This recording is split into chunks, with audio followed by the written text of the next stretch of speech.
여러분 안녕하십니까? 뉴스데스크 제주입니다. 학교를 고리로 한 코로나19 집단 감염이 이어지고 있습니다. 제주도에 따르면 오늘 오후 5시까지 17명이 코로나19 신규 확진 판정을 받아 누적 확진자 수는 3,464명으로 늘었습니다. 신규 확진자 17명 가운데 10명은 도내 확진자의 접촉자이고 2명은 다른 지역을 방문했거나 다른 지역 확진자의 접촉자이며 나머지 4명은 감염 경로를 조사 중입니다. 특히 집단 감염이 발생한 제주시 초등학교에서는 오늘도 2명이 추가 확진돼 관련 확진자가 31명으로 늘었고 서귀포시 고등학교에서도 4명이 격리 중 확진돼 연관 확진자는 53명으로 늘었습니다. 제주 4.3 희생자 보상 규정을 담은 4.3 특별법 개정안에 대한 국회 상임위원회 심사가 내일 진행됩니다. 국회 행정안전위원회 법안심사소위원회는 내일 오전 더불어민주당 오영훈 의원과 국민의힘 이명수 의원이 각각 대표 발의한 제주 4.3 특별법 일부 개정 법률안을 상정해 심사할 예정입니다. 오영훈 의원이 대표 발의한 개정안에는 4.3 희생자 1인당 9천만 원을 균등 지급하는 보상 규정을, 이명수 의원이 대표 발의한 개정안에는 위자료 용어를 배상으로 규정하고 희생자 8천만 원과 배우자 4천만 원 등 1억 3천여만 원을 지급하는 규정을 담고 있습니다. 더불어민주당 제주 국회의원과 도의원들이 대선 승리를 다짐했습니다. 더불어민주당 송재호 국회의원과 도의원 29명은 제주도 당사에서 기자회견을 열고 쇄신과 혁신으로 대선에서 승리하겠다며 새로운 대한민국을 만들기 위한 대장정에 도민들이 함께해달라고 밝혔습니다. 송재호 도당위원장은 선대위 문을 활짝 열어 다양한 분야에서 공모로 인재를 영입해 오는 30일까지 선대위를 구성하겠다고 말했습니다. 한편 오영훈, 위성곤 의원은 국회 긴급의원총회로 행사에 참석하지 않았습니다. 버스 준공영제 문제점을 해결하고 불합리한 노선을 개선하기 위한 용역이 진행됩니다.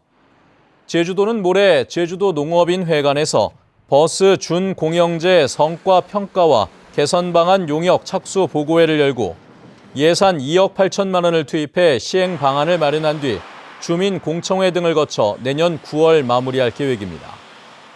지난 2017년 도입된 버스 준공영제는 막대한 세금을 투입하는데도 효과가 떨어지고 버스 노선이 불합리하다는 비판이 이어져 왔습니다.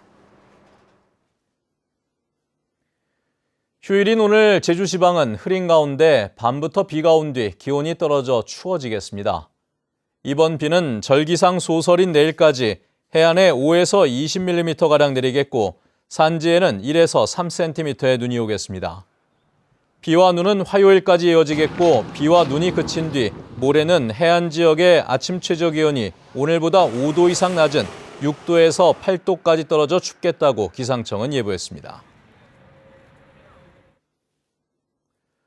프로축구 제주 유나이티드가 울산에 1대3으로 아쉽게 패했습니다.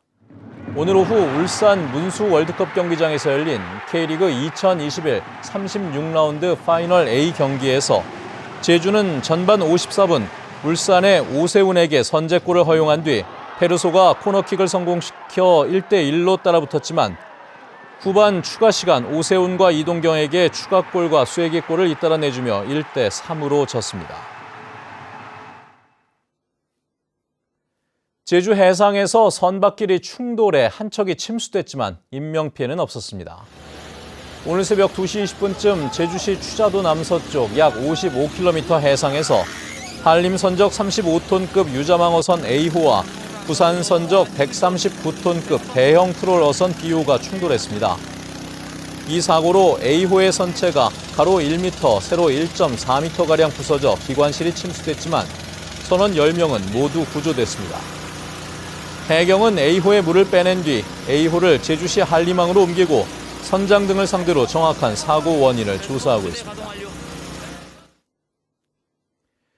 교통법규 위반 행위가 크게 늘었습니다. 제주경찰청에 따르면 올 들어 지난달까지 단속에 적발된 교통법규 위반 건수는 31만여 건으로 지난해 같은 기간보다 84% 증가했습니다. 뉴스를 마칩니다. 여러분 고맙습니다.